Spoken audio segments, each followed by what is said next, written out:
কি রে, মুখটা হাঁড়ি করে আছিস কেন? কেন, আমি কি কুকার যে মুখটা কুকুরের মতো করে রাখবো? ইরি, এত তেতে কথা বলছিস কেন? তুই তাতাচ্ছিস তাই তেতে কথা বলছিস? যা বাবা, রান্না করতে গেলে তাপ দিতে হবে না? হ্যাঁ, সে তো দিতেই হবে। দিন দিন ওই কুকারের প্রতি তোর আগুন দ্বিগুণ হয়ে যাচ্ছে কিনা? মোটেও না, কুকার অনেক তাড়াতাড়ি রান্না করে, তাই তাপও কম দিতে হয়, মানে গ্যাসও কম পোড়ায়। মানে আমি কি বেশি গ্যাস পোড়াই? হ্যাঁ, শুধু গ্যাস কেন, ভাতও পোড়াস। আর ওই কুকার যে প্রায় গলা গলা ভাত করে, তার বেলা? আরে গলা ভাত তাও খাওয়া যায়, জলা ভাত কে খাবে? মুখে গরম খুন্তি বসিয়ে দেবো। সেটাও আমাকেই গরম করে দিতে হবে। আর একটা কথা বললে তোর বার্নারে ফ্যান ঢেলে ফুটো জাম করে দেবো। হ্যাঁ, অভ্যাস আছে, প্রায় ঢালিস। এবার মুখে ফ্যান গালিয়ে দেবো উনুনের বাচ্চা। এত বড় সাহস, আমার রান্নাকে পোড়া বলিস? দুটো সিদ্ধ করা ছাড়া আর কি পারে তোর ওই কুকার? আমার মতো বিরিয়ানি, পোলাও, মাংস, পায়েস এত কিছু রান্না করতে পারে? ঠিক আছে ঠিক আছে, আমার ভুল হয়ে গেছে। প্লিজ এবার হাঁড়ি চাচার মতো একটু চাচানো বন্ধ করবি? এই মুখ সামলে, না হলে হাঁড়ি কাটে তোর গ্যাস পাইপ কেটে দেবো। তুই মনে হচ্ছে জানিস না আমি কোন বংশের হাঁড়ি। আর তা তোর হাঁড়ি খবর আমি জানবো কি করে? তো জেনে রাখ, আমার পূর্বপুরুষ ছিল মুঘল সাম্রাজ্যের প্রধান বিরিয়ানির হাঁড়ি। সম্রাট হুমায়ুন যখন রাজ্য হারিয়ে পারস্যে আশ্রয় নেয়, তখন পারস্য সম্রাট তাকে খাতির করে খাবার দাবার লাল কাপড়ে ঢেকে পরিবেশন করে। ব্যাপারটা সম্রাটের এত ভালো লাগে যে মুঘল দরবারেও সেটা চালু হয়ে যায়।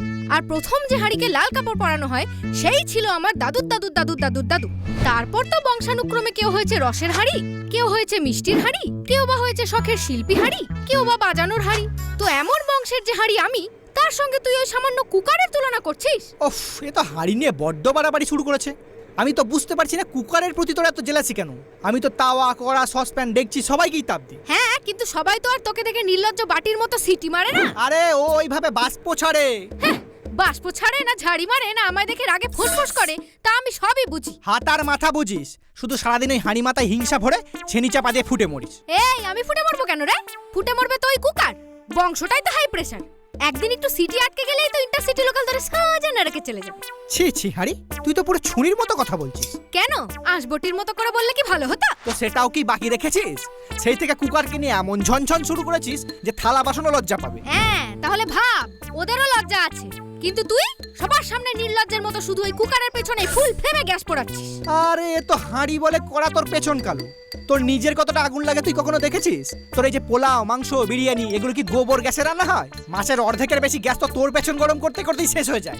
বিশ্বাস না হলে চামচকে জিজ্ঞাসা কর। ওকে কেন জিজ্ঞেস করতে যাব? ও তো একটা চামচা, হাড়ির খবর বাড়ি বাড়ি বলে বেড়ায়। তো তাহলে গ্যাসকেই জিজ্ঞেস কর, ও তো সব জানে। ও বাবা, ওটা তো আবার আরেকটা মিথ্যেবাদী।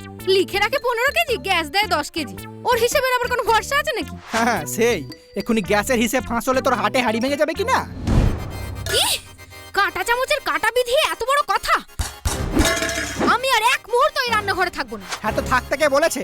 চুলোয় যা। হ্যাঁ, চুলোতেই যাব। আমাদের গ্রামের রান্নাঘরে অনেক ভালো ভালো চুলো আছে, আর তারা তোর মতো নয় যে গ্যাস না হলে জ্বলতে পারবে না, চুলো চুরি ছাড়া চলতে পারবে না। তুই থাক তোর কুকারকে নিয়ে, চললাম আমি।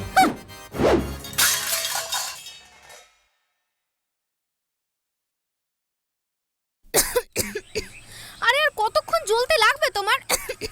রান্নার মাঝে এরকম ঝপ করে নিভে গেলে হয় নাকি? আর এত ধোঁয়া কেন এখানে?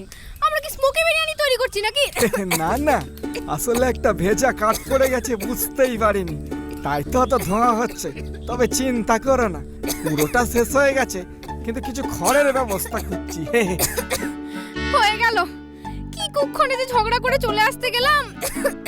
এরকম কালি ঝুলি মেখে হাড়ির হাল হবে জানলে কখনো আসতাম না। হায় রে আমার পোড়া পেছন।